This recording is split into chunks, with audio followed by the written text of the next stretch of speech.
ಈಗ ಮತ್ತೊಂದು ಕೇಸ್ಗೆ ಸಂಬಂಧಪಟ್ಟಂತೆ ಅಪ್ಡೇಟ್ಸ್ ಲಭ್ಯವಾಗ್ತಾ ಇದೆ. ಜೆಡಿಎಸ್ ಎಂಎಲ್ಸಿ ಸೂರಜ್ ರೇವಣ್ಣಗೆ ಜಾಮೀನು ಅನ್ನುವಂತಹ ಮಾಹಿತಿ ಲಭ್ಯವಾಗ್ತಾ ಇದೆ.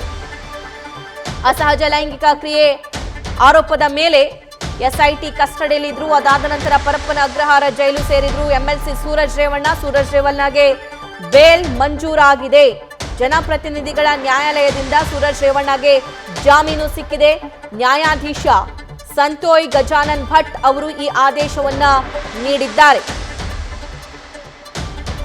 ಅಸಹಜ ಲೈಂಗಿಕ ಕೇಸ್ಗೆ ಸಂಬಂಧಪಟ್ಟಂತೆ ಎಂಎಲ್ಸಿ ಸೂರಜ್ ರೇವಣ್ಣ ಇಷ್ಟು ದಿನಗಳ ಕಾಲ ಎಸ್ಐಟಿ ಕಸ್ಟಡಿಯ ನಂತರ ಪರಪ್ಪನ ಅಗ್ರಹಾರ ಜೈಲಲ್ಲೇ ಇದ್ರು. ಅವರ ವಿರುದ್ಧ ಗಂಭೀರ ಆರೋಪ ಕೇಳಿ ಬಂದಿತ್ತು. ತೋಟದ ಮನೆಗೆ ಸಹಾಯ ಮಾಡ್ತೀನಿ, ಸರ್ಕಾರಿ ಕೆಲಸ ಕೊಡಿಸ್ತೀನಿ ಅಂತ ನನ್ನನ್ನ ಕರೆಸ್ಕೊಂಡು ನನ್ನನ್ನ ದುರುಪಯೋಗ ಪಡಿಸ್ಕೊಂಡ್ರು ಅನ್ನುವಂಥ ಆರೋಪವನ್ನ ಒಬ್ಬ ಅದೇ ಜೆಡಿಎಸ್ ಪಕ್ಷದ ಕಾರ್ಯಕರ್ತ ಮಾಡಿದ್ದ. ಅದಾದ ನಂತರ ಪ್ರತಿ ಕೌಂಟರ್ ದೂರು ಕೂಡ ದಾಖಲಾಗಿತ್ತು. ಇಲ್ಲಿ ನನ್ನನ್ನ ಸಿಲುಕಿಸುವಂತಹ ಪ್ರಯತ್ನ ಆಗ್ತಾ ಇದೆ, ಇಲ್ಲಿ ನನ್ನನ್ನ ಬ್ಲಾಕ್ ಮೇಲ್ ಮಾಡುವಂತಹ ಪ್ರಯತ್ನ ಆಗ್ತಿದೆ ಅಂತ.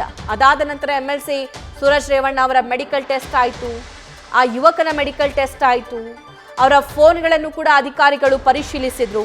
ಅದಾದ ನಂತರ ಇವತ್ತು ಅವರಿಗೆ ಜಾಮೀನು ಮಂಜೂರಾಗಿದೆ. ಕೇಸ್ನಲ್ಲಿ ಬೇಲ್ ಸಿಕ್ಕಿದೆ. ಜನಪ್ರತಿನಿಧಿಗಳ ನ್ಯಾಯಾಲಯದಿಂದ ಎಂಎಲ್ಸಿ ಸೂರಜ್ ರೇವಣ್ಣ ಅವರಿಗೆ ಜಾಮೀನು ಸಿಕ್ಕಿದೆ ಅಂತ.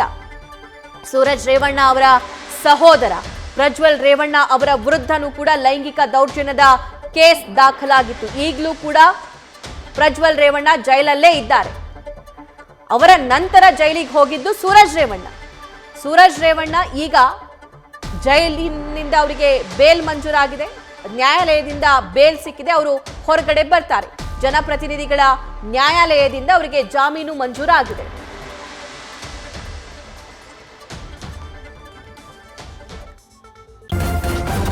ನ್ಯೂಸ್ ಫಸ್ಟ್ ನಿರ್ಭೀತಿಯಿಂದ ನಿಮ್ಮ ಪರವಾಗಿ.